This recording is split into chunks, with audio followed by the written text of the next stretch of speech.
I don't have a gavel. Sorry for the lateness. Our mayor is in transit. She should be here pretty soon, I guess. First thing we need to do is we're going to do an award, recognize an award, City of Lynchburg. This is the 15th year that the City of Lynchburg has received this award. Congratulations. The award represents a significant achievement by the entity. It reflects the commitment of the governing body and staff to meeting the highest principles of government budgeting.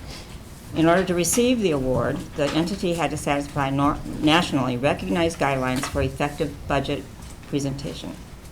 These guidelines are designed to assess how well an entity's budget serves as a policy document, a financial plan, an operations guide, a communications device.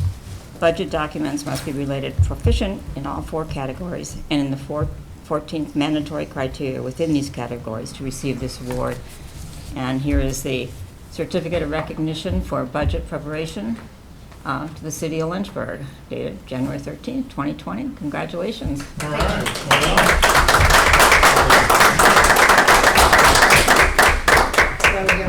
Here, we'll bump elbows. Oh, How about that? I don't want to share your germs. At least you're not wearing a face mask. Sure, maybe I should. And so we can get, thank you, congratulations. So we can get right on, start moving so we can get on time. I'm just going to turn this over to Bonnie, our city manager. Thank you. Vice Mayor, members of council, this is the time of year when we officially, I think, begin the budget process with you by doing an overview of our workforce. And if you recall, back in the fall, we had a presentation regarding our medical insurance claims, and you asked for some comparative information to be put together comparing the city's medical insurance program with others that might be our competitors in the market. So James Lowe, Director of Human Resources, is here to make a presentation and answer any questions that you have as we go along.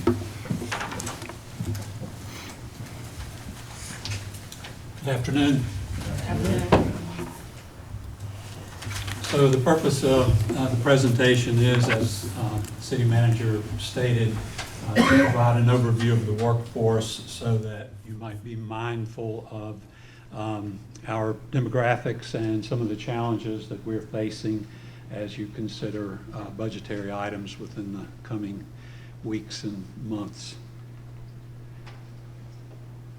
Here we see the number of full-time employees for the city, and you can see that there was a slight increase in 2019, but basically you see that most of the numbers are in the same ballpark. Some of them are identical.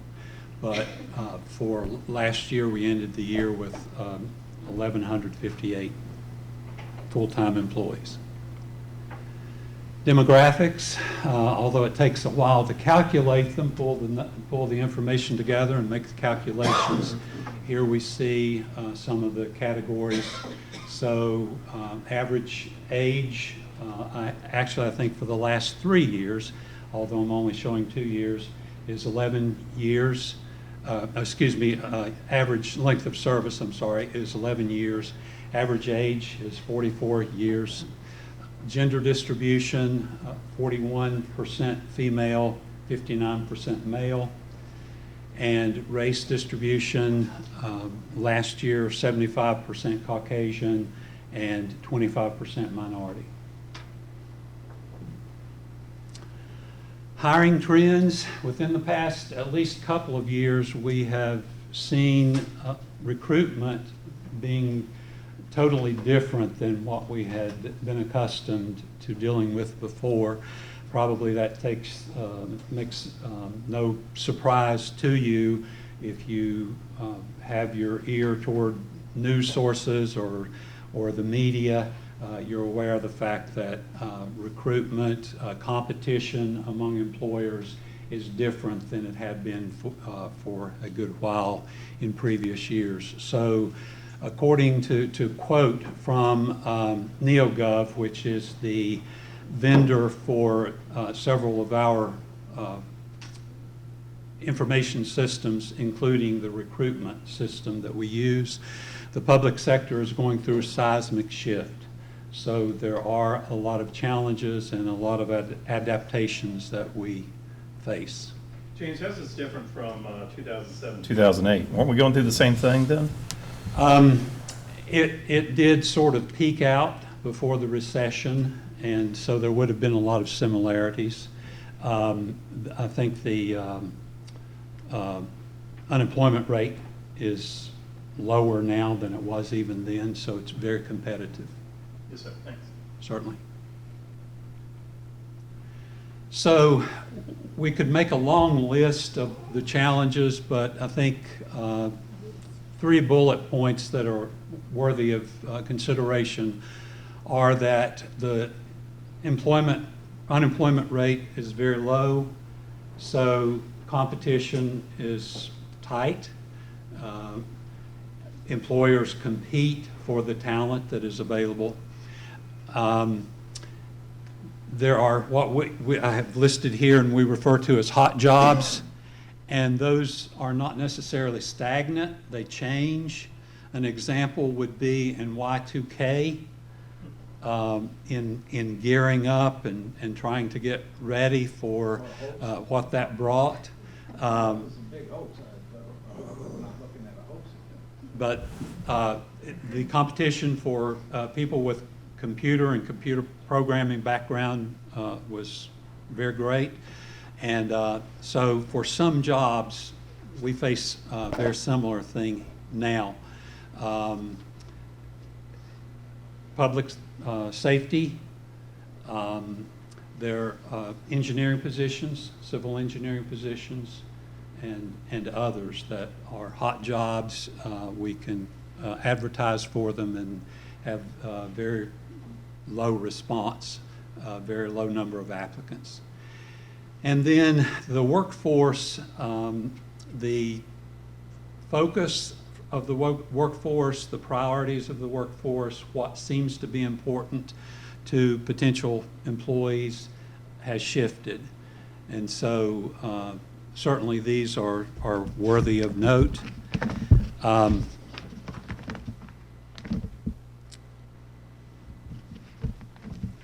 As I said, we can list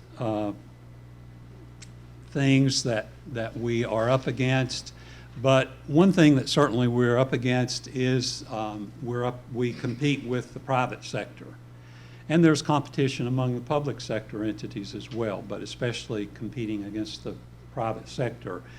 And whereas when the unemployment rate was higher, things were not as competitive, and so it was easier to recruit than it is now.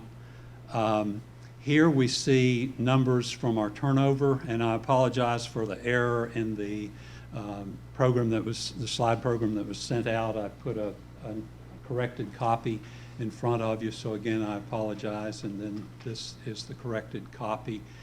But you can see the voluntary resignations versus the total separations. And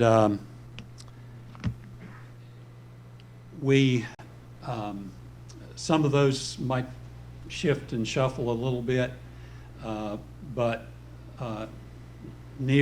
citywide, near 10% turnover in 2019. So, if you add 5 years together, then about 50% of your workforce is turned over. So, I don't know if you have any questions about any of those, but yes. I'm glad because when I saw this, I asked about it yesterday, so I'm glad you corrected it, because it was, but how in the world could something be so far out of kilter? I mean, it's one thing when you round or you're off by, 5% to 5.4%, but going from 5% to 18, almost 19%.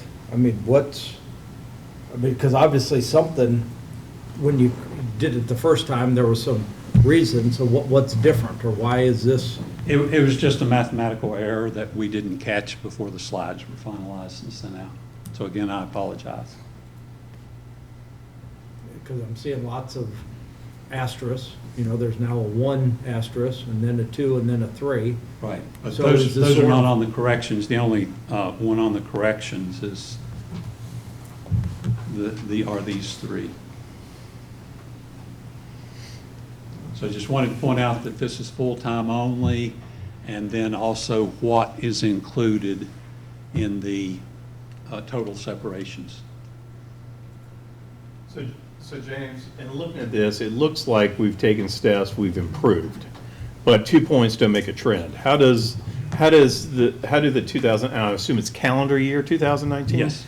So how does the 2019, how do those numbers compare for, such as over the trend for the past 5 years? I have Nicole Campbell, who is the HR rep for public safety. Are you specifically interested in public safety, or are you? All of them. We, over the past 5 years, have seen pretty much the same trend, roughly getting at 10% a year. So for citywide. So that, again, as I stated earlier, over a 5-year period, then roughly there's turnover of roughly half the workforce. So we'll pull the data and give you a 5-year trend. It's just hard to develop what It is. the trend is. I agree. So, and then what is our target for citywide voluntary resignations and citywide total separations? Well, we don't really have a target number. Of course, we just want it to be as low as we can have it. And so some of the upcoming slides will sort of point toward what we feel some of the needs are and some of the challenges that we deal with. I saw that, but is 10%? An acceptable number for? We're not pleased with 10%, no. Is 10% a comparable number to other localities? Yes, again, in the public sector, according to NeoGov, right now there's about a 37% gap between vacancies and applicants. So in the public sector, that is a dilemma, really. In the private sector, it is not as wide, because the private sector can make adaptations and, you know, have more latitude to deal with the trends in the market in the public sector. I'd be curious to know with the total separations and the voluntary resignations, if we can get that data from peer cities like we have on the health insurance data that we're going to talk about later. Maybe that would be the same pool, but to see what their turnover is like. Because if we're struggling to be under a 7% total separation, and the average for municipalities is 10, then, you know, I think a benchmark number is in the 5 to 6% range, which Okay. is, I think, considered a healthy turnover rate. all right, for municipalities. Yes. Okay, that's, all right, that's a good data. But we'll come back with real data Thank for you. you on that. Anything else? The number of applications decreased last year. These numbers of jobs filled are actually just job titles where the position was filled at least one time during the calendar year. The numbers of new employees is higher than that. In 2018, we had 161 new hires in full-time positions, and in 2019, 179 new hires in full-time positions. But it is very significant that over 1,100 less applications from one year to the next. Mr. Lowe, can you describe Yes.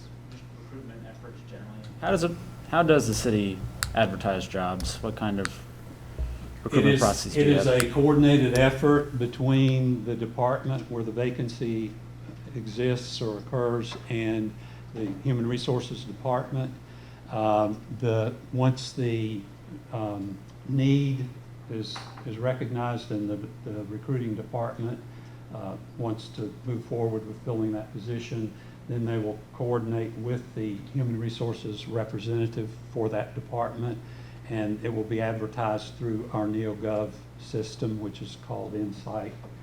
And So that houses all of the activity, the job specs, the job descriptions, the requisitions, the postings, all of that.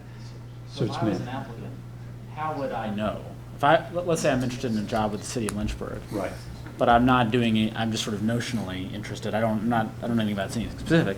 Right. How would I know what's out There there? are multiple options, but they would include the fact that when we advertise a position, Indeed or newspaper or trade magazine or whatever, there generally is going to be either a website address or a link if you're looking at an electronic version. And so you would click and it would take you to NeoGov, and then you would apply through NeoGov. We only accept electronic applications unless there's some very rare circumstance. So all interested parties are referred to the website and they complete the application there. They can leave a notice in there so that when similar jobs come open in the future, then they would be notified, or they can just apply one time and that's it, or they can go back in. They can go on the city's website and then they can access NeoGov Insight from there. So you can also go to our Sure. mobile device, to the city's app, and you can say, I want to work for the city, and it'll take you to where the jobs are posted. Right, I guess I'm more curious, like, what are the alternative methods that we're pursuing to attract diverse, folks with different skill sets that might not proactively go to our site to look at our Right. So Our for the postings. police department, I would say, just as an example, because it's very difficult to recruit police officers these days, Nicole and folks from the police department go to different job fairs. Nicole, can you give a couple examples? You can do it from there. So we advertise specifically for those positions on LinkedIn. Mhm. Indeed pulls all of our jobs from NeoGov. Social media, so we utilize Facebook, Instagram, Twitter. We go to college career fairs all throughout Virginia and surrounding states. We are currently pursuing military recruitment events through hiring our heroes, and we're doing community events. We actually have one tonight at River Ridge Mall, so we're definitely doing a lot to try to get the word out about those jobs. That's cool. And do I remember a data point from a couple of years ago and looking at our website, and the two most popular links on our website are jobs and pay bills? Jobs, but really the assessor's office is the most popular. Oh, interesting. GIS. Yes, Yeah. and then jobs and pay bills. Yeah, I think it's interesting. So a lot of people are going that way. James, a question. So just quick math, it looks like in 19, there were almost 62 applicants per job. Is that not enough of a pool? I understand that you are getting less applications, but it sounds like 62 is a pretty good number for a Well, job. they vary dramatically from job to job. Just to give you some examples, city transportation engineer, the job was posted from January 11, 19 through October 29, 19. There were 19 applicants. So that would be considered a hot job, for Yeah. sure. We couldn't hire engineers either.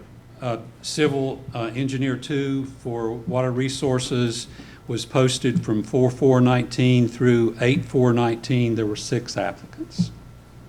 So it varies. Some we might be, bombarded by applicants, and others hardly any. Okay. So So thus it's very the- specific to the job that's posted. Yes. Okay. And I guess with that doesn't, just to follow up on what Councilman Farrell just said, it doesn't seem like it's much of a difference. When you look at 1.2% of jobs filled versus applicants versus 1.6% of jobs filled to applicants, it's negligible at best. And I, can appreciate the concept, but it seems very small, the difference, so. Right. One other thing, to come back to the inquiry that we directed to Nicole there earlier, and Nicole, you might want to add more than I can offer. But in recent months, probably within the last year or so, there was a citywide effort to sort of revamp the recruiting efforts and to improve upon departments acting in solo to recruit for just their departments. So for example, there might be different departments going to the same job fair and they're sort of acting independent of each other. So there have been efforts to recruit, to revamp those recruitment efforts and, to pool resources and to make a more unified effort. Nicole, do you have anything to add to that? More so just sharing information about applicants. So perhaps there's one department that has a pool of candidates for an IT position, but maybe they don't have the right candidate, and then another department is looking to hire a similar, for a similar position. So it's more just sharing resources and trying to share information about potential applicants. Okay, thank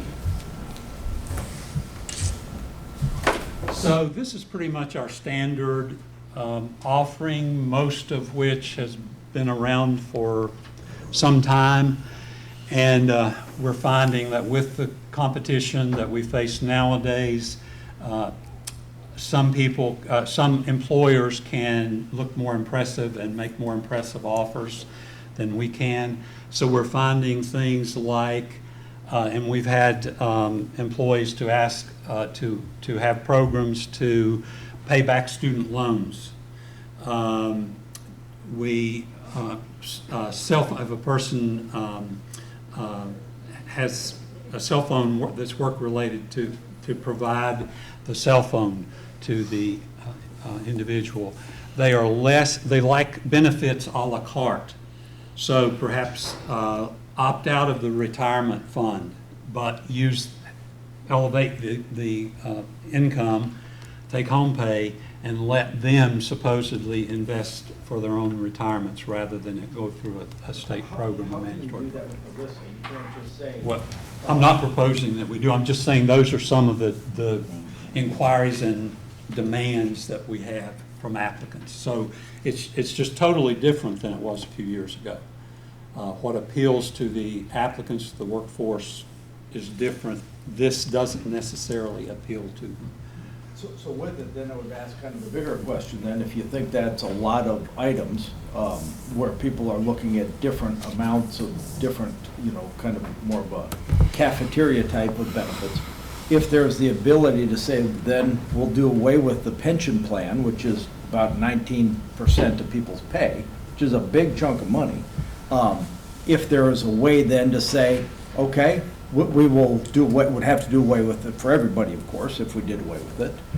But if that were something that was actually debated, to go forward to say we're going to remove the pension plan and then instead we'll free up a lot of cash flow to give other benefits to whatever you pick and choose. Well, that's a unbelievably major undertaking to undo and cancel a whole retirement plan, but. Right.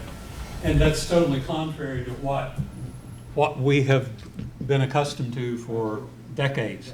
I think in the past, that was one of the attractions to the applicants. They wanted that retirement. They wanted the defined benefit retirement plan. Do we So, still sell that? I mean, because it is, there's most companies, that Mary Jane I'm sure familiar with as well, is the fact that there's very few left in the whole world that have a defined benefit pension plan. right. Everybody, nobody puts in 100% of your pay for you to, and especially when we're living longer, for the rest of your life kind of thing. So, that is a huge, huge benefit that needs to really be sold on, and if an potential employee doesn't know it, my goodness, that's, 3% of your pay only if you match in a normal 401k versus 19% of your pay going in.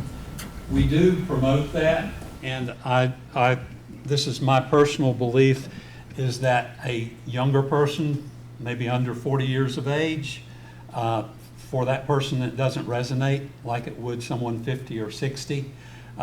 So we do promote it, but for the applicants, for some, it just doesn't it's not as meaningful as it would be for some.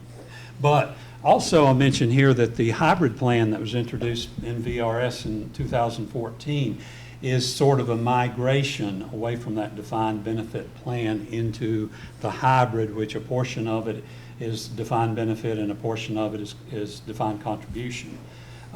So again, that is a migration into that.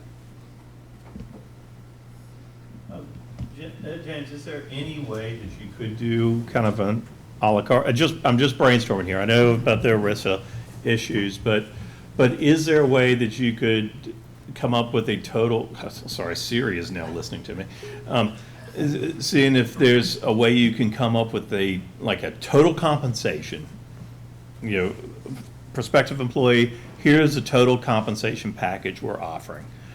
It can be, and here's an a la carte, you can add in dental, you can add in, you can add in health, you can do this, but it's going to have it's going to net out on your pay. To answer your question, I think it would take a major rework for retirement. The other benefits, yes, but retirement would take a major rework. The retirement benefit is, I mean, that's statutorily that's Right. statutory, right? So that one wouldn't necessarily be part of it, but maybe the insurance coverages and so forth could be. But feasible or not? We are self-insured, so that is doable, to answer your question. Feasible. Okay. Thank you. Certainly. Korn Ferry, whose name I think you're well familiar with, recommended that for the 2021 budget, that the budget would include increase for salaries of between 3 and 3.5%. In that would be a 2.7% adjustment to the pay structure, and then remainder would be to make merit increases and other tweaks that would be deemed appropriate. And then aside from that, then staff is working on prioritization and recommendations for phase 2 of the implementation of the salary study. So council may recall that Korn Ferry was the consultant that we had that did the citywide market study in February of I think we got the results in February of 2018. And we broke implementation of their recommendations into 3 phases. Council appropriated funds for phase 1, and in phase 2, I am hoping to propose adjustments for phase 2, and then next year, in 2022, we'll finish the implementation of the market study. But it is critically important to stay competitive and current with the market, that we have annual increases and structure adjustments. So as Bonnie mentioned early on, we were asked to report back, take a deeper dive at the benefits field and see how we compare to other employers. And so I'd like to move forward into the findings there. So first, just to consider our own involvement with our workforce. So we have 1,181 contracts, so enrollments in our medical plan. And so you can see the tiers of those enrollments. And then here are the premiums that our employees pay for those benefits. So currently, as of January 1st, for single coverage, the monthly premium is $26 for single coverage. Employee. And yes, for active employee. Hey, can I ask a question about that? Certainly. Too? I didn't understand why the employee plus children and the employee plus child was such a cost difference. I mean, why is it more expensive to have one child as opposed to 8? Well, it's more heads or bodies that the plan would have to provide for. But it costs $100 more per month for the employee plus child. I think when it's, Yeah. flipped them. I think the numbers are wrong. Another error, I apologize. Oh, that makes me feel a little bit better then. So Lizette, you've got them, so what? Yes, okay. Would be this one we got. So the numbers are switched for the employee child. The employer contribution is $806. For the employee children, the contribution is $806. Employee child, the employer contribution is $561. So So what's the number- 701? Is that a? So the 701 is for employee and spouse. So those need to, those So there are three, three there need to be. rows that are mixed up. Is that right? I Yes. apologize. Yes, sorry, yeah. And I did that, I apologize. All right. We've looked Employee at these plus. many times and just didn't pick up on it. All right, so can I go over that again?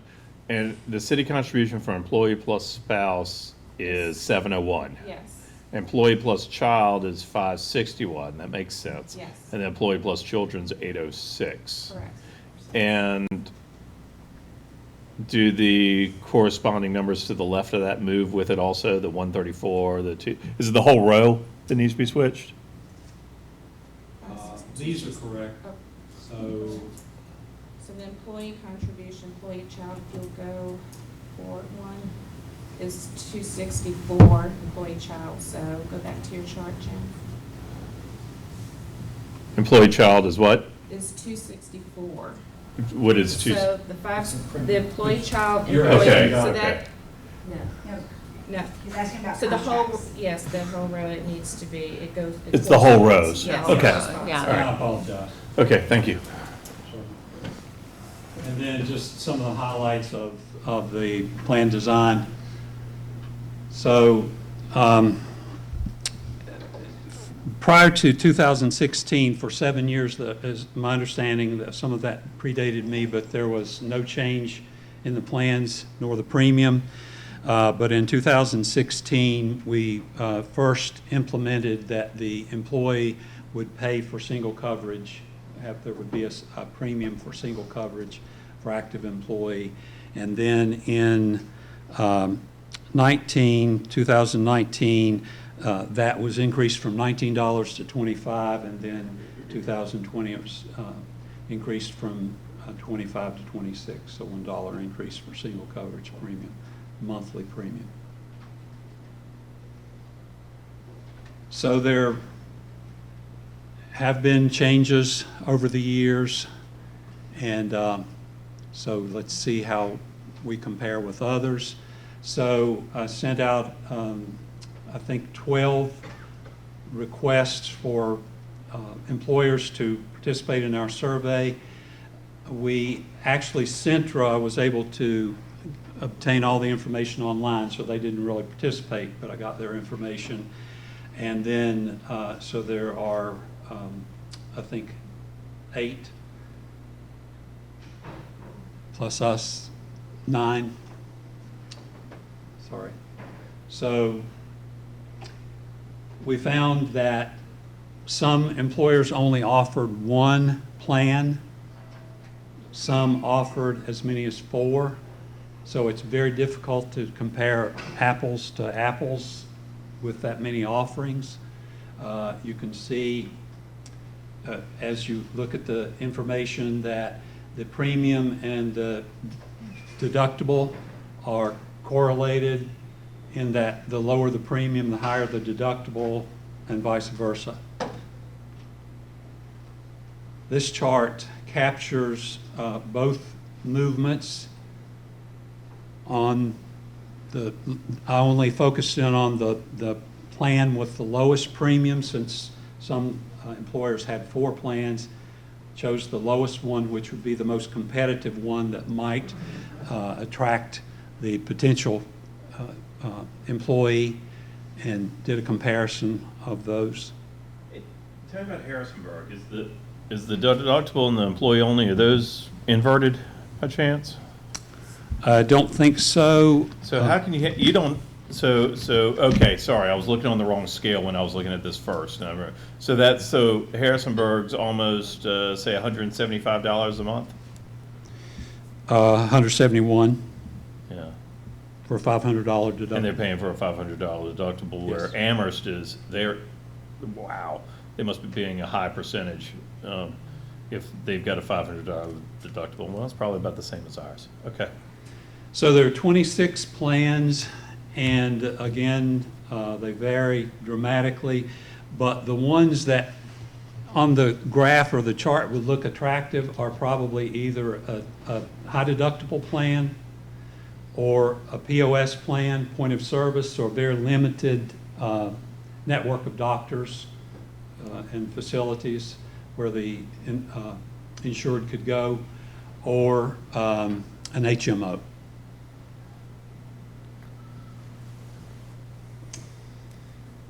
And so these are ones with a high deductible plan, and I don't know how familiar you are with high deductible plan, but with some of them, then the employer makes a contribution to a health savings account that is coupled to that health plan. And so aside from the premium, then there might be money that the employer would be providing to entice the employee or the insured to be in that plan over another. But you can see the contributions there where that is the case.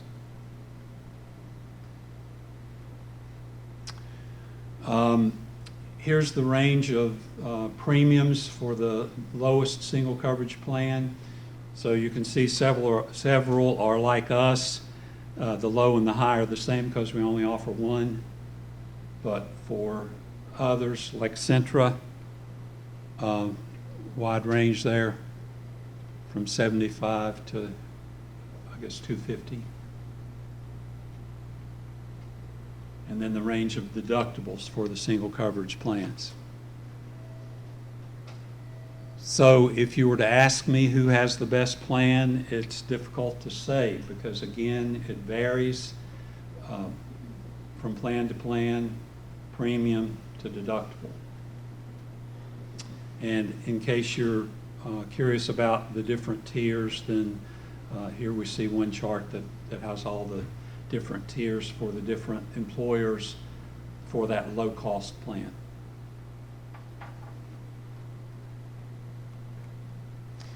So that brings us to sort of a pause. Where are we today? We are looking at a third-party audit of our medical claims. We have quotes from vendors who provide that service. We're researching health plan design options.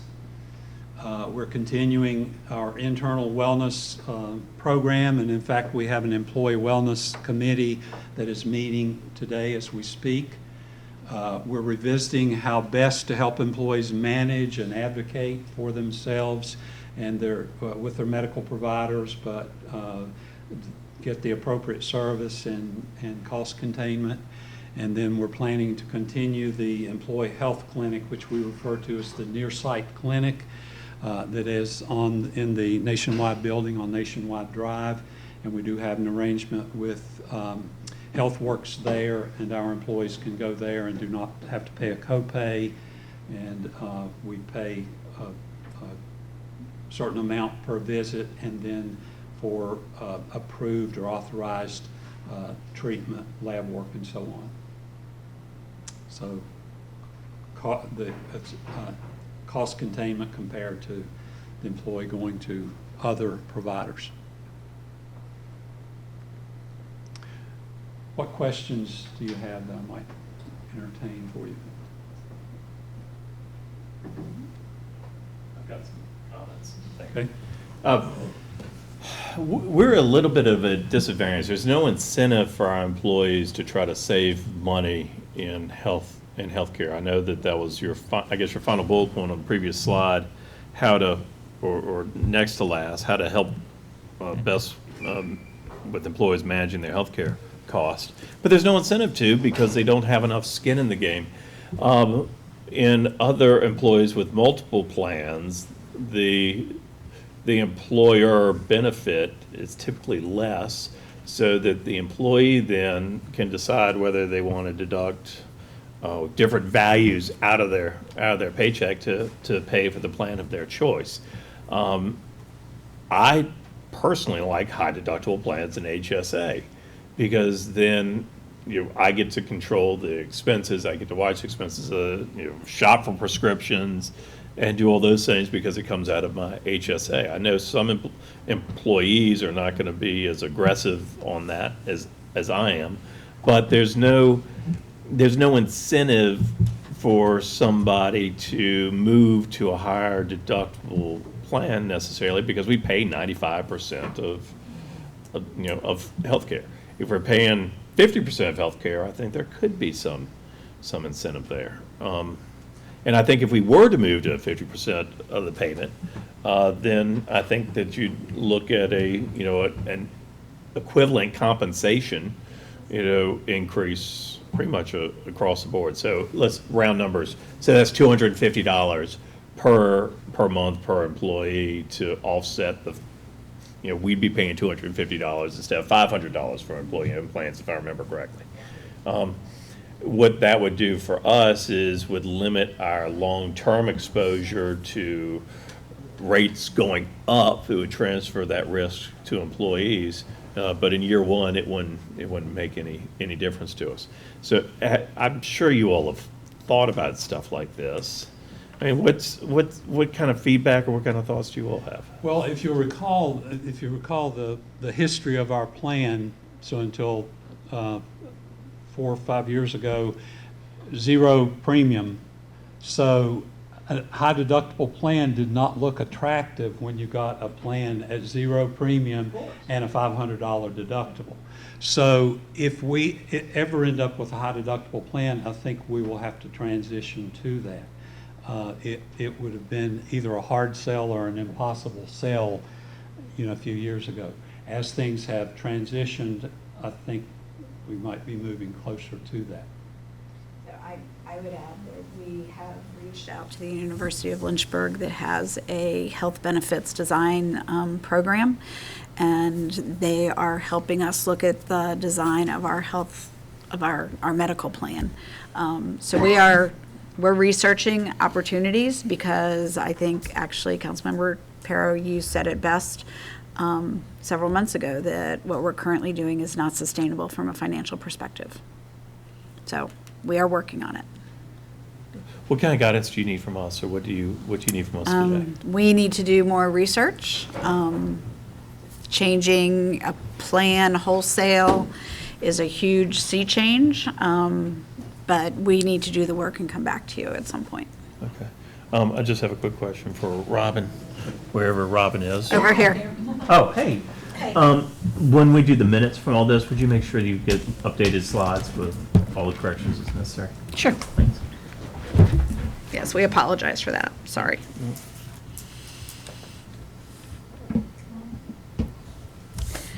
Well, Thank you, James. Is it appropriate to have a little discussion about this? What do you guys think about it? Do you think we've got too rich of a plan, or do you not? And what do you see in your environments?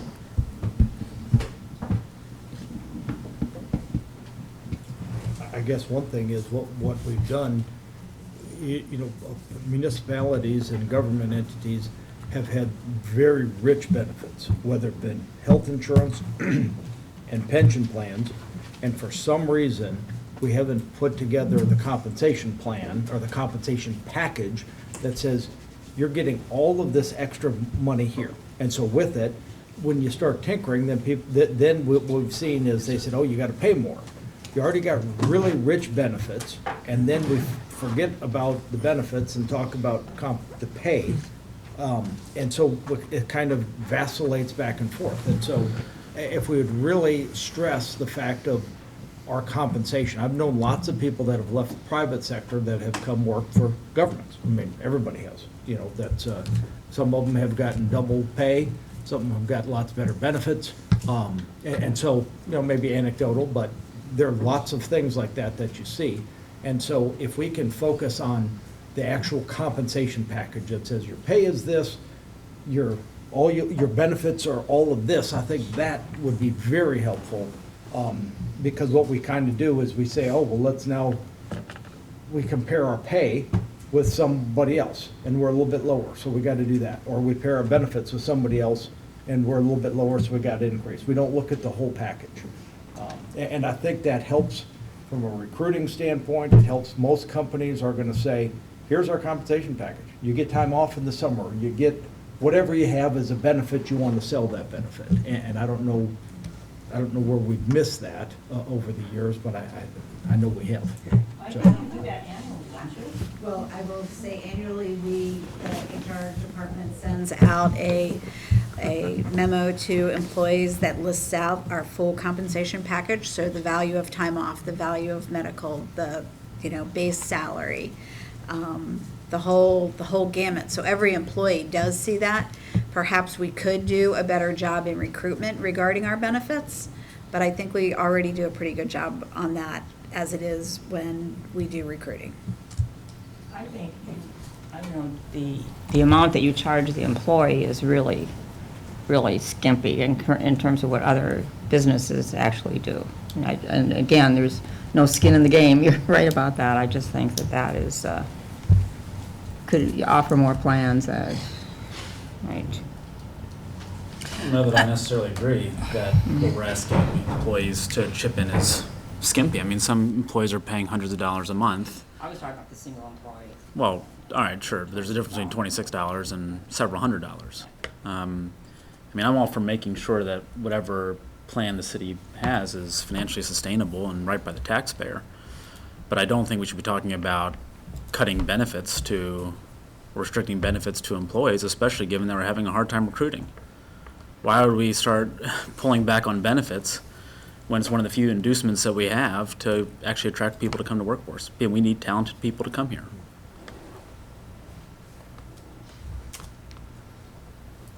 I just don't think it's people, especially younger people, they're not investing in the 401ks. They don't really care about health. I mean, my brother would rather not even have a health insurance plan.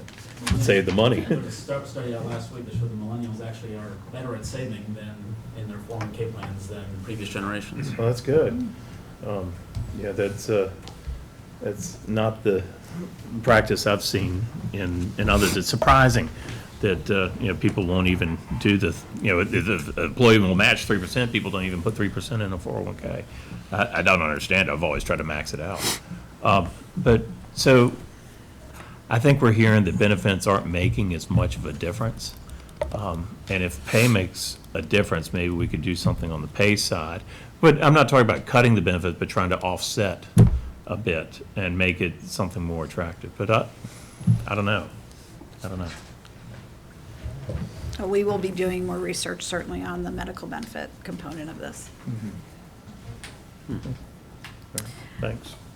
A different skin in the game could be the opposite. We'll pay for this.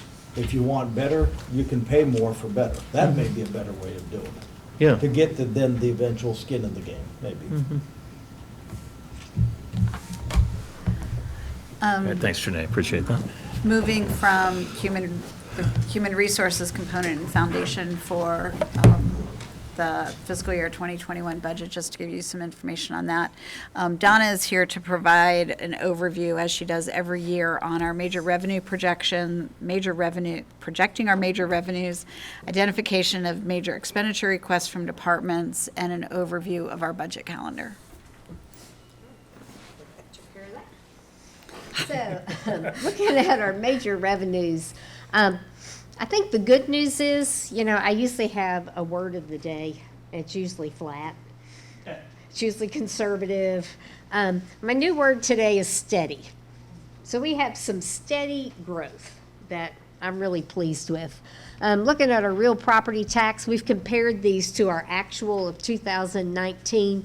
So we will see a 6.1% increase here, but of course, most of that is related to the reassessment year that we're seeing in our current year. That was about 6%.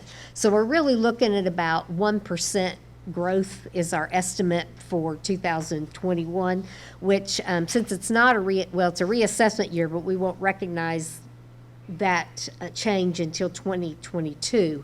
But so we are expecting some growth there. And again, make sure you look at this as a net. So this shows our allowance for uncollectible, our housing rehab program, which is increasing, our tax relief program, and also our economic development incentives.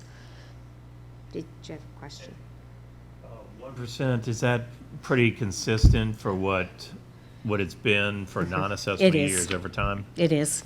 I wish there was a little bit more. Okay. Well, and that's really just Jeff's projection for new growth. Right. And you said the housing rehab program, that number's going up, but it's going up by an equal amount on our total tax side, right? Right, right. So the net impact, so when you take, I guess the net of that is zero. Well, but we do have more programs going into our housing rehab program than are coming out at this point. More But- more going in that are coming out? Yeah. But that increases the changes top over line. time. That's right. But that increases the top line, and then the housing rehab program should increase in equal amount. Right. But it will, I guess, constrict over time, or, Well, and and council made those changes for years a property is in the program, so that's going to help in future years too. okay. So, but that's a good thing, because that's growth as well. That's Yeah. a lot of So that's growth. $1 million in tax revenue will be collected outside of 7 years. Yes. Personal property tax, we are seeing an increase here. It's a little hard to see what it looks like because, of course, we allow for uncollectible of about 3%. But we are seeing growth in our personal property tax. Again, it's not great leaps and bounds, but it is, we are seeing a steady growth here. So I'm pleased with where we are with personal property tax. Our major, Donna, just real, I'm sorry. So Yes. 2 slides back, so you mentioned the real property. So is that the 6.1%, assuming the reassessment at 6.1? Is that roughly? well, Or what do we- reassessment was about 6% growth in revenue. Okay. So most of that's realized in 2020. So it is, when you look at it, it's about 1% growth when you do the numbers for 2021. I call 1% organic growth. Yeah. So you're not talking about? So 2019. This is a 6% increase over what we actually collected in 2019. 2 years, 2 fiscal years you're talking about? Yeah. Okay. Our motor vehicle license tax, we see this again is a slight increase. We expect our adopted 2020 number will exceed that 15.8. So we do see a little bit of an increase here. Again, you're looking at the number of vehicles that's increasing. So as that increases, you usually see a little bit of increase in our personal property tax. So this is just another example that we are seeing that steady growth. We're not seeing declines, we're seeing that steady growth. Our net sales and use tax, we've got an increase of 1.3% over actual 2019. Again, we're seeing good growth in fiscal year 2020. We're up about $500,000 compared to adopted through November. I haven't seen our December numbers yet. I'm hoping those are up. But so we're projecting this, of course, conservatively, but we are seeing a good year in 2020. What did the Amazon sales tax, when did we start seeing that? We've always been able to collect Amazon because there's a distribution point in Virginia. So we've always gotten our percentage of Amazon. It would be the Wayfairs and some of the other ones that don't have a distribution center in Virginia. So Amazon, it used to be we didn't have to pay a state tax for Amazon. So Amazon was absorbing that cost, I guess, and the city was still, and the Commonwealth and the city was still getting their piece? My understanding from the Commissioner of Revenue is the way that worked is when Amazon reported their sales in Virginia, it was split out by percentage. So if Lynchburg is 2% of all sales revenues in this Virginia, then we would get 2% of Amazon. Okay. So if Fairfax was 30% of the state, then they would get 30% of Amazon. So that we always got our Amazon money. But our online money, we are, this would be That started in 2018, I believe. And we really have not seen big growth like I was hoping. But we are seeing that steady growth. I think it just proves our local economy is really healthy. But we are getting more now from our online sales.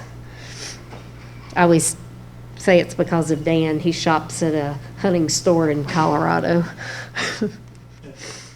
Our major revenues, business license tax. This looks flat compared to actual 2019. We are expected to see a little bit of growth here. We are experiencing a little bit of growth, but because this comes in May, the due date's May 1st, it's really hard to project this early in the year.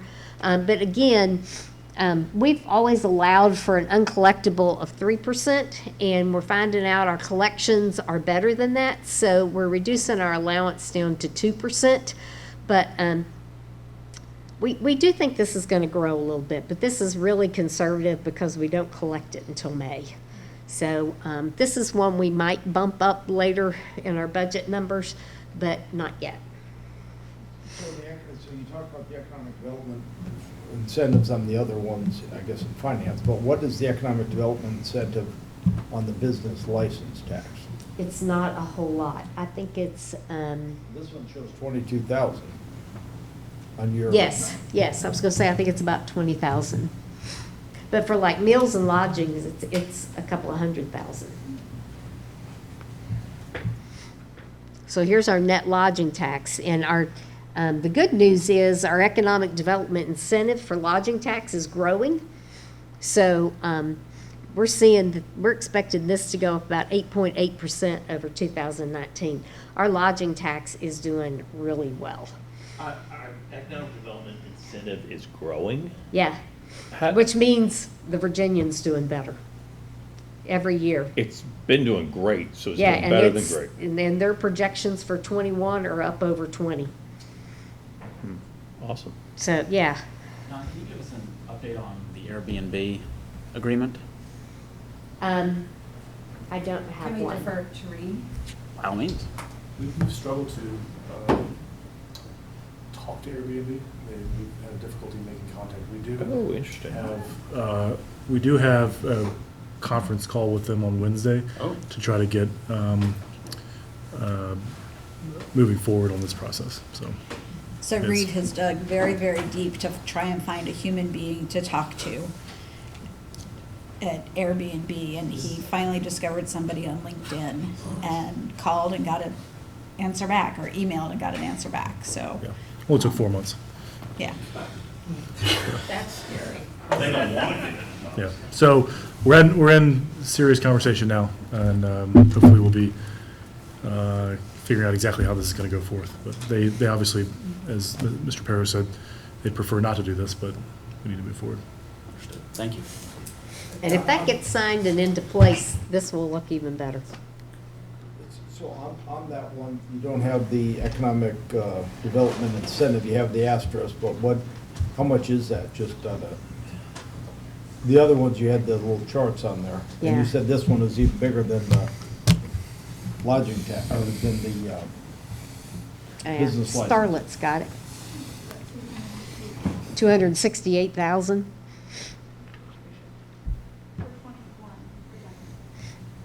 And the reason we're kind of careful about how public we display that is because It's one company. it's very confidential. So it's not just one company, but it's mostly one company. So just, we have to be really careful. 99.9% one company, okay. Yeah, it's like 99.99% one company. Well, I'm excited that they're doing so well. Yeah, they are doing really, really well. That means we're going to be out of our loan agreement at a rate sooner than predicted as well, That, too. yeah, I think probably 6 years at the most. I Wow. think it's a 15-year contract, but I think it will take them about 6 if they continue to do as well as they're doing, which would be great. Yes. Meals tax, again, we've got 2.3% increase over fiscal year actual 2019. We're tracking really close with 2020. But this is one that we were a little less conservative when we budgeted for this year. We pushed it up some. So we're going to come in probably not a whole lot over budget this year. So we are projecting growth, but again, this is net of our economic development incentive, and that's going up as well. And it's over 200,000 as well, isn't it, Starlet? How much? About 260,000. So 260, so that's 2.3%, so you're looking at over 4% growth, but then because we had to give it back, Well, some of it. these are net of that incentive as well. So it's taken out of both. But, But since 2019, there probably wasn't as much, wasn't much in operations at that budget year, was it? For meals, we saw about 218,000. In 2019? Uh-huh. So that's been the same amount? Pardon? yeah, it's So it's grown been to the- 260,000. 218 to about 260. They're doing well. How about impact from the Main Street closure? I mean, I can see an impact there, but is it substantial? Not, I don't know. What's that accounting term that they use? It's not a substantive or Material. significant. But, Material, there we go. Is it a material impact or not? well, we don't have really big restaurants downtown. So the growth we're continuing to see in meals tax it's still there. So it's, whatever it's offset, if we are losing some meals tax downtown, it's not significant. Because you think about it, your big players are on Ward's Road. So you're not, the smaller restaurants we have downtown aren't going to have as big of an impact as if one of those restaurants was impacted. So the chains are your big, Yes. of the ones that really do that. Chick-fil-A, that McDonald's, Ward's Road, Olive Garden, those are your big ones. Okay. Thank you. Amusement tax, we've got an increase of about 0.5%, but we just worked with Commissioner Revenue this week, and we're actually going to bump up our 2021 projection to 900,000. The Academy is doing really, really well. We were concerned when we did this that Phase 2 closed, and we didn't have a new player for concerts and that type of revenue in Phase 2, but the Academy is doing really well, and also Sequest in the mall. So that gave us a new venue for amusement tax, so we're projecting this one to go up substantially. And I did the math, we're looking for an increase of 9.6% over fiscal year 2019, so that's about $80,000. So some of our challenges, a lot of these you've heard before, they haven't changed. Funding Phase 2 in fiscal year 21 and Phase 3 in fiscal year 22 to completely implement the salary study, it always remains a challenge, including a general wage increase to stay current with the market. We have our biennial increase from VRS. We were actually hoping that we were going to decrease a little bit for 2021, and actually we're seeing not quite a % increase, but enough that it's impactful. That to have one of the best markets in years, and VRS is going up? Well, but the problem is, they did not meet their investment rate they projected. And I probably won't get this right. They projected like 8% or something and only got like 6.5%. So they reduced their projection for their interest.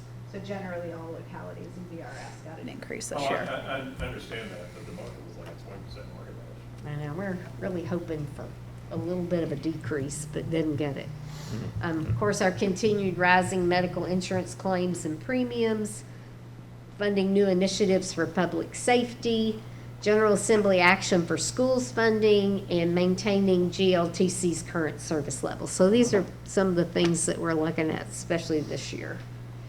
And with that, as to follow up on what Councilman Farrell said, regardless of how well the market as a whole has done, because the provider that we're locked into regardless didn't do as good as the market, so we in our local citizens have got to pitch in an extra, what's that gonna be, an extra million, probably, just for that 1% extra? An extra whatever payroll is. I don't think it's quite that much. I have not calculated that, but I will. I'll get that to you. I thought maybe Reed Landon did. And now the bottom one, I mean, so Oh, that's sorry. just a challenge, obviously, we're not, you know, the current level of service would, I think there's even, long time ago, there used to be no riders. Then there were a lot of riders. Then I think we're back down to pretty low ridership again. And so maintaining service, hopefully they'll bring us something that's kind of, you know, that concept of just maintaining service if nobody, you don't want to maintain something that's nobody is using when markets and things change, so. Well, one of our current challenges is Liberty University drastically reduced their contract. So that made a big change for GLTC. Now, the General Assembly's got something pushing through to increase transportation funding for public bus systems, right? Yeah, we think we'll get about a $300,000 bump from that. So has that been factored into the GLCC equation? Yes, and that was federal money, yes.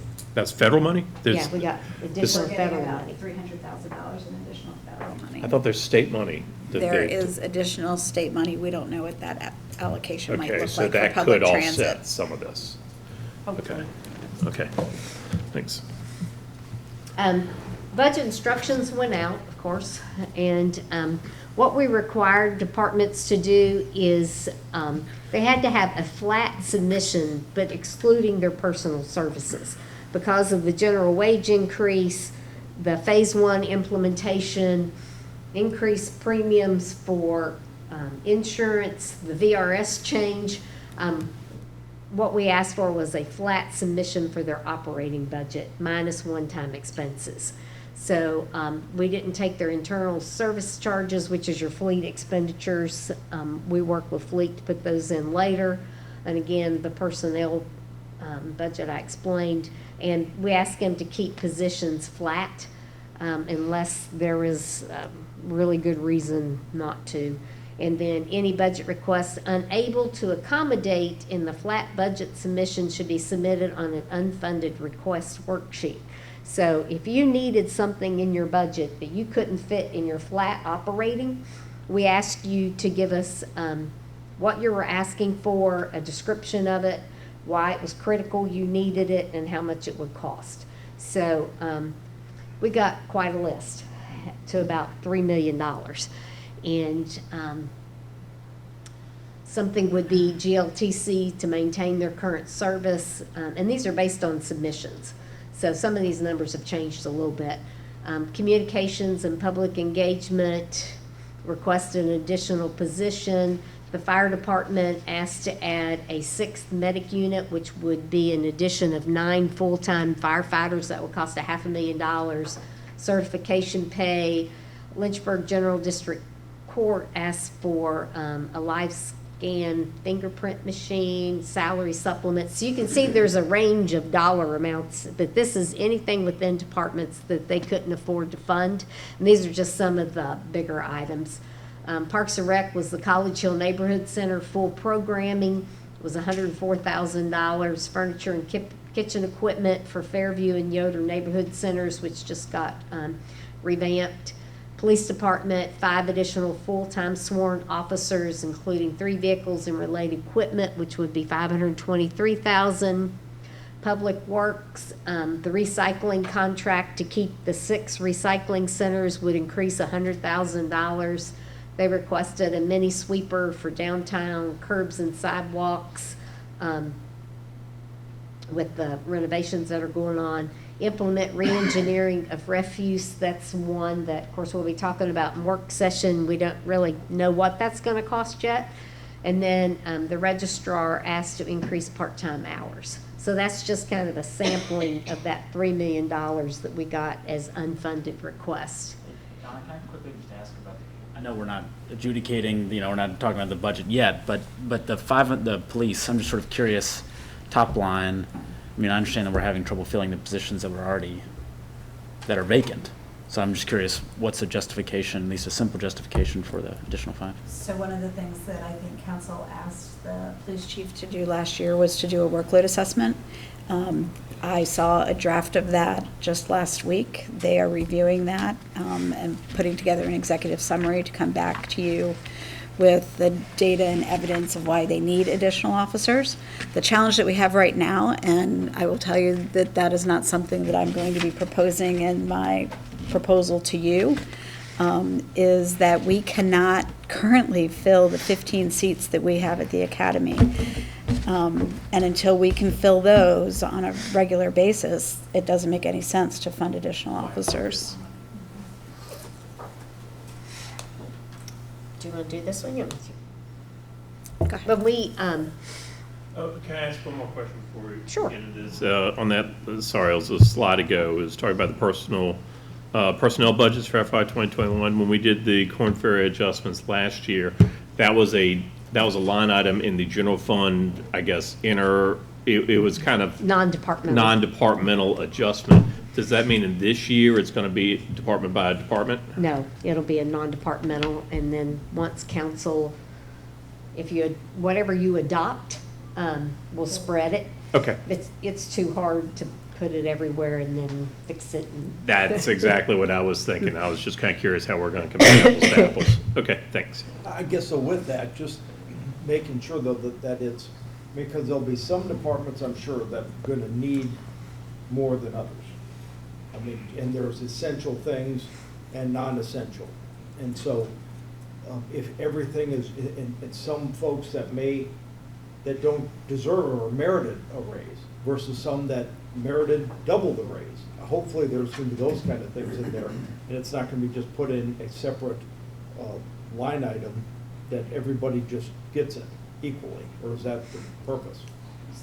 So for a general wage increase, Employees that are not performing at meeting or exceeding expectations would not get that. So we tie performance to that component. But in terms of the salary study structure adjustments to market, that is not related to performance.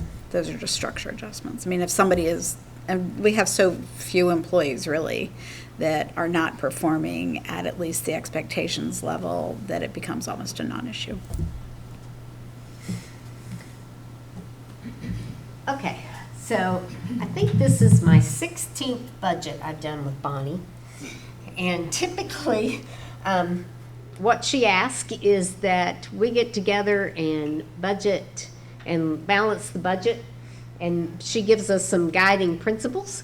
And so our guiding principles this year for the budgeteers was progress. We needed to make progress on the Corn Ferry salary study implementation of phase 2, move anyone not at a new minimum to the minimum, incremental move to market, which would be 85% based on tenure and performance, look at a general wage increase. Corn Ferry, as you heard before, recommend between 3 and 3.5%. Make sure we're funding contractual and maintenance commitments, address trash collection fees with a phase-in approach, avoid a tax increase, and maintain training at least flat with fiscal year 2020. So those were our guiding principles for this year's budget. Okay. Sorry, Mayor, on the trash collection fees, something that I'm very concerned about, and I know we're going to talk about that more today, but as you're developing the budget and building the budget, I would like to be able to compare what we've done as a service for the past couple of years. What has been the cost of trash collection? And as we transfer that, it sounds like, I think we're doing this anyway, maybe we're not, we'll find out later this afternoon. If we make that into a utility and transfer that responsibility of paying for trash service to the citizens, I want to make sure that we've got a clear comparison so we can see what that additional cost to the citizens are so that we can plan to do an offsetting decrease on the public works side. So that's it. I understand that there's going to have to be, that it's a phased-in approach, but in my opinion, it needs to be a one-to-one offset.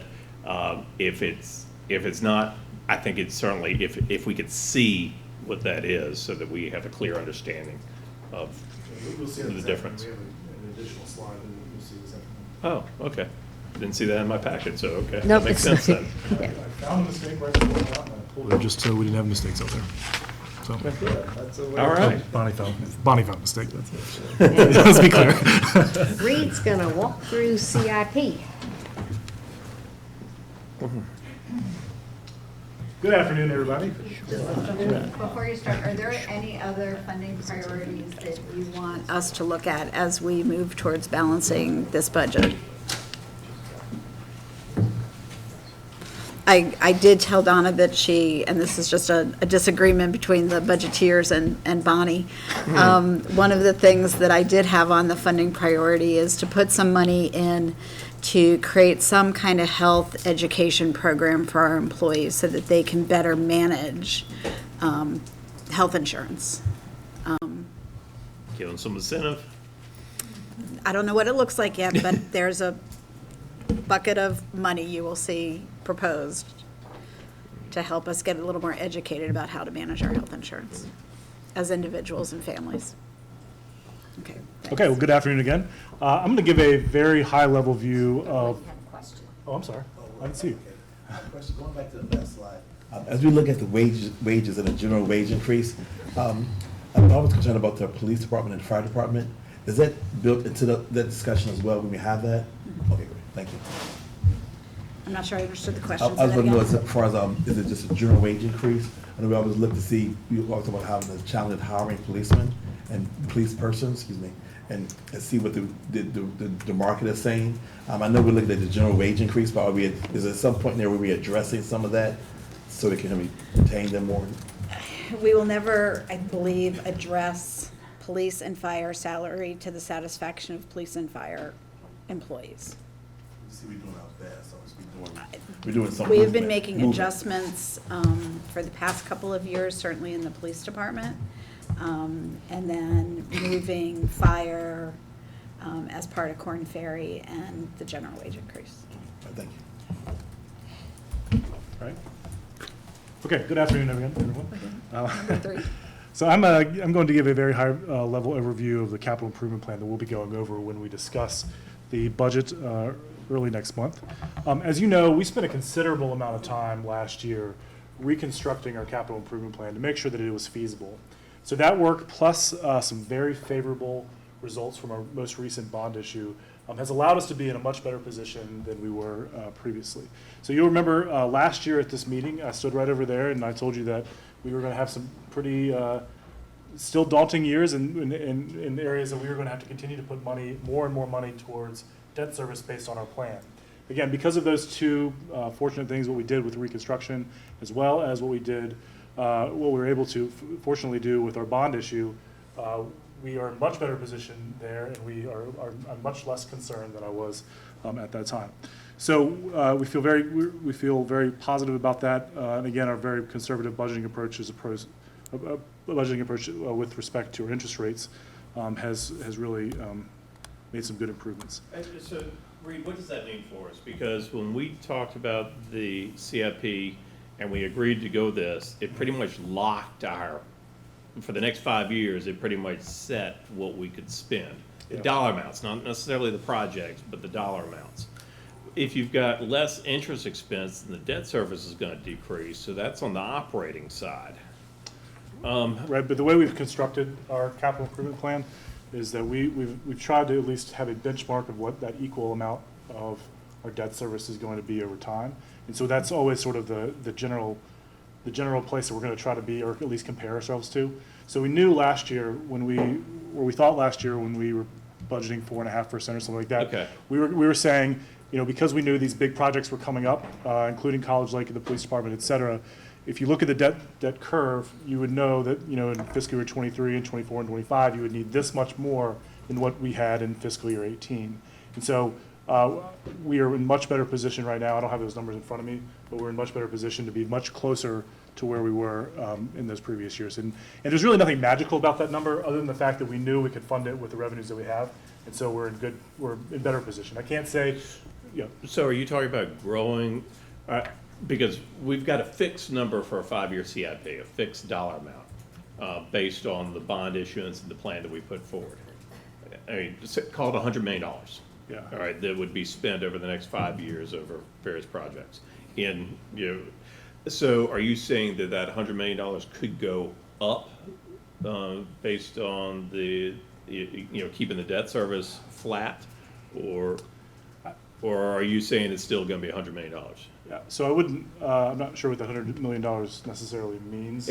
When we did the bond, we figured that we had a 5-year capital program that we voted on and approved, and a funding strategy that pretty much fixed the amount of dollars that we'd be able to spend over 5 years, right? Yes, so potentially there could be additional projects, or you could use that money for something else if that.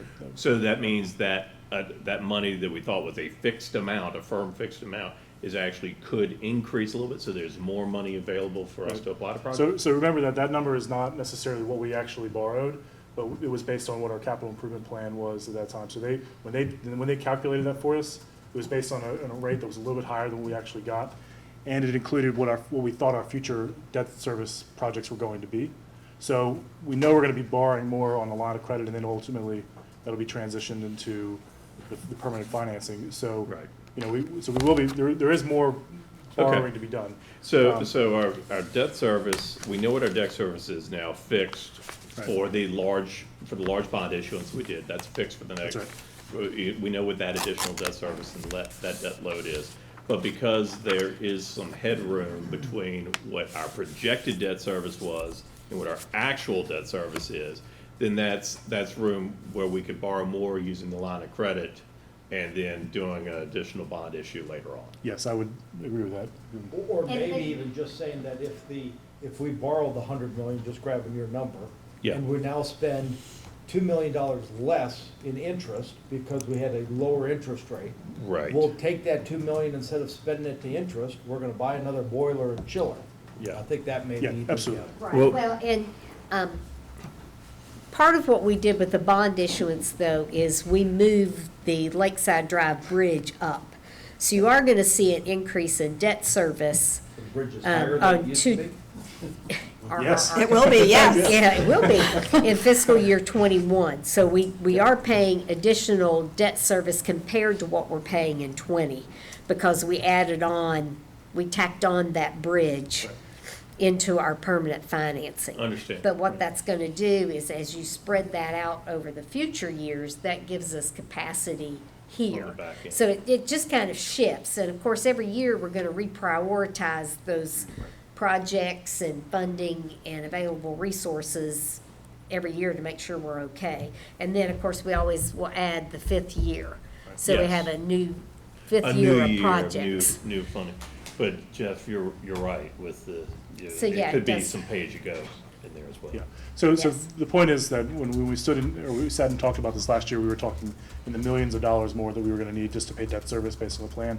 We're not there now. We certainly, and that's going to ebb and flow because there's going to be certain maturations that go over time. So it decreases. So, but with all that said, we do know that there will be future challenges that are not necessarily reflected in what we have. So we know that there probably are things out there that we have not planned on, that we don't know that are there. And so those things will happen. We know that there are things that we will end up probably having to spend money on, but have not necessarily been well defined yet. We don't know what those projects look like.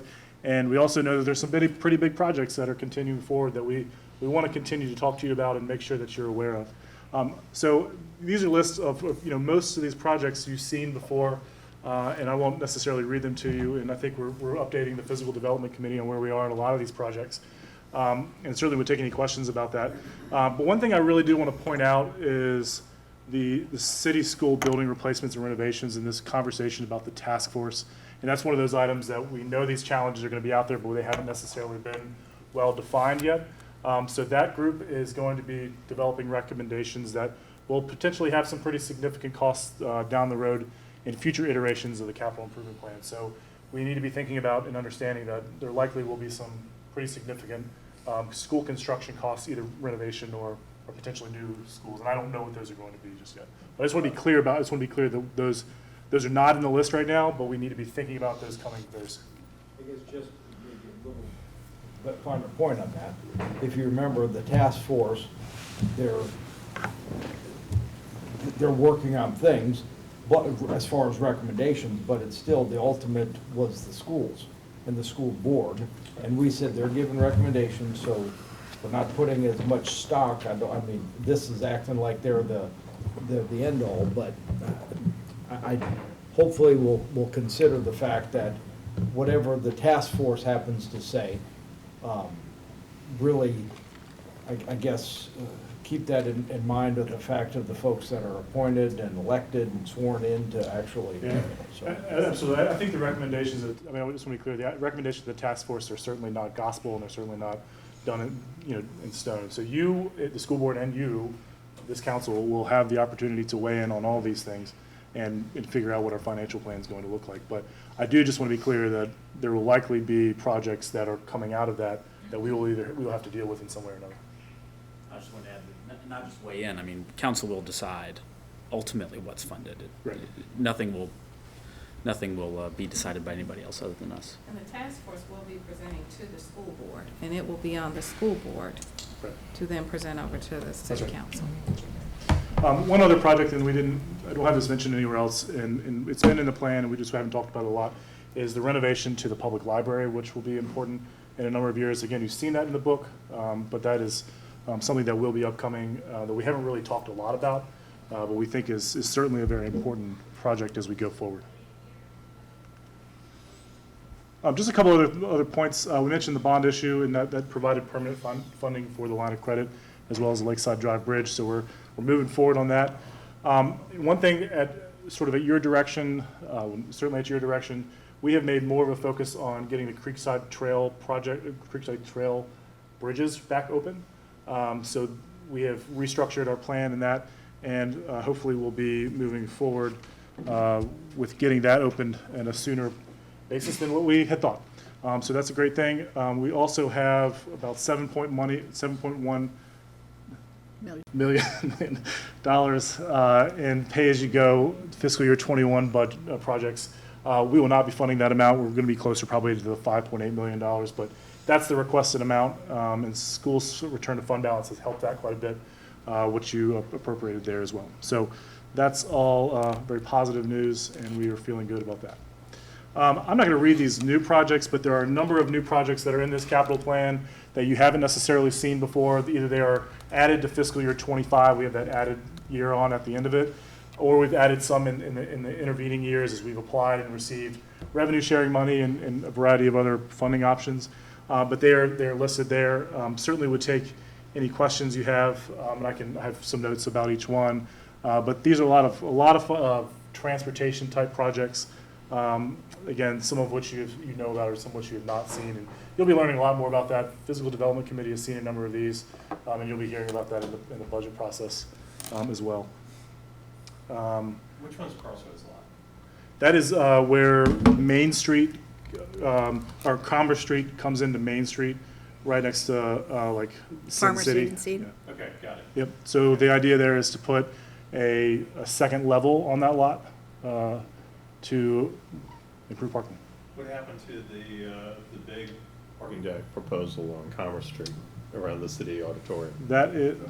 Was it city auditorium or was it down on? I don't know about that. So we have a parking deck facility that we would say needs to be run, the Midtown deck Yes. needs to be redone. I knew that needs to be redone. I thought there was a new structure that was recommended. I'm not aware of that. Okay, sorry, I was corrected by the parking guy. Ex-parking guy. All right. And the Memorial Avenue fuel site, why are we having to redo that? It looks fine. Yeah, so we need to, I don't know if you can speak to it. It's 20 years old. Yeah. So we need to replace the underground tanks, the canopy apparently needs to be replaced, the pumps and everything needs to be replaced, the software that's there. We're just doing a big rehab. This is also a 25 project, so this is still 5 years out from now. So by that point, it'll be 25 years old. Is the Vassar Street in Langhorne, is that a roundabout? Yeah, Vassar Street and Langhorne, we, after what we learned last time, was that there needed to be more conversation about this. So this is an engineering study, for a feasibility study for what should be done at that location. We heard loud and clear from a lot of the community members that didn't feel like a roundabout was appropriate, so we wanted to go back and study that again and see what is best. and include a lot of community outreach in that.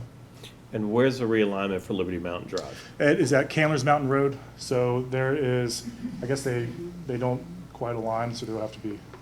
Can you write that intersection of Candler's Mountain and Liberty Mountain Drive up? So, it doesn't align with the other other, side. the other side. Yep. I guess it's a revenue sharing project and probably me maybe look at my 100% notes. funded by Liberty?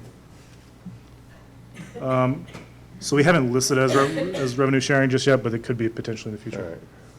right. Because it was, Liberty Mountain Drive extension was revenue sharing plus Liberty compensated Right. us for that project. It makes sense that this would be the same. Yeah, this is a 24 design and 25 and 26 construction, so there's details, of course. We're just trying to, a lot of times we need to get these things on the list so that we can apply for funding in the future. Understand. Yep.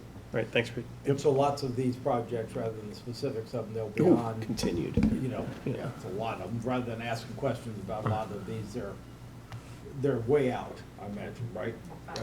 Yeah, so many of them are 5 years, some of them, there are a few that So any are. of them that are gonna be, for some reason, bumped to the front of the line, that's gonna be kind of really vetted or something, or you don't see any of these being So- bumped to the front of the So line? any of those that have been bumped up, which would be items that are revenue share projects that we applied for, PDC has reviewed all of those, as well as the Smart Scale project, which would be this project. And this is a revenue sharing project.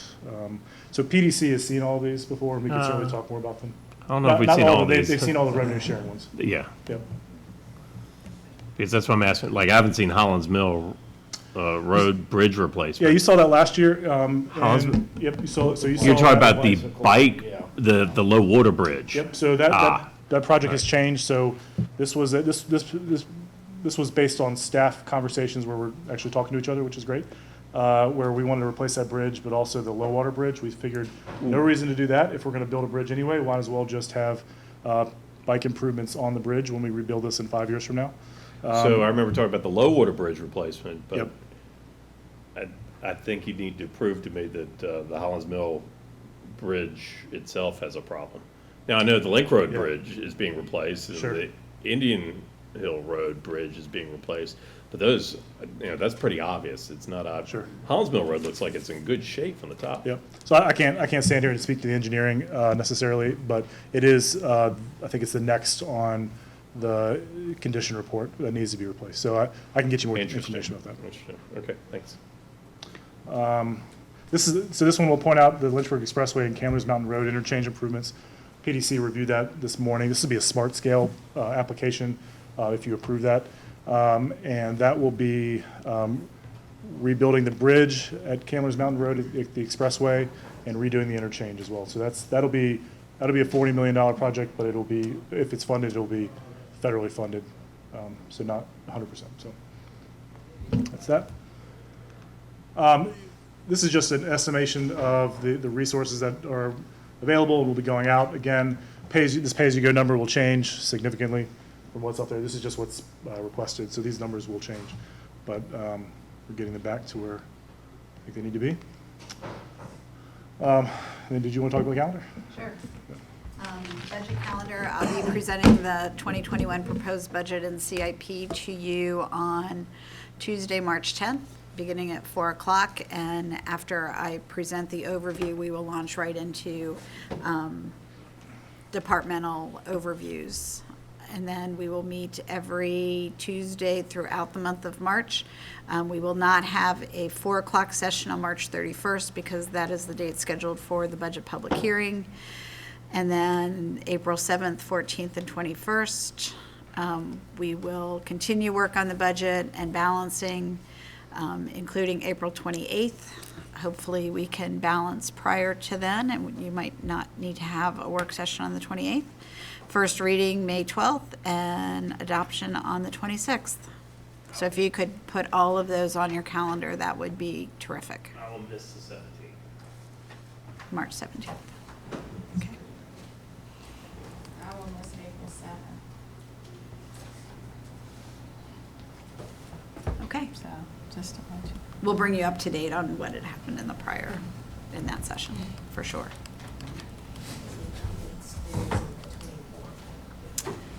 The schools are scheduled for March 24th. If there aren't any other questions or comments, that concludes our sort of presentation, big picture on what the landscape looks like moving into the FY 2021 operating budget and capital improvement program. And we'll continue at 4 o'clock downstairs.